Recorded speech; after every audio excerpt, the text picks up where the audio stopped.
Hi, I'm JD Gunnell, USU Extension gardening expert. Here are January's gardening tips. Plan out and design this season's vegetable garden.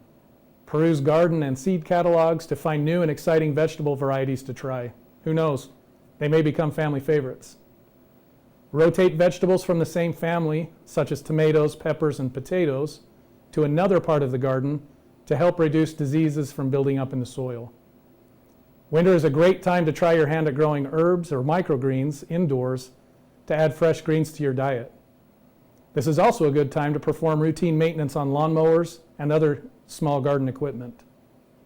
Finally, when the snow does fly, remember to shovel regularly to keep sidewalks, patios, and driveways clear.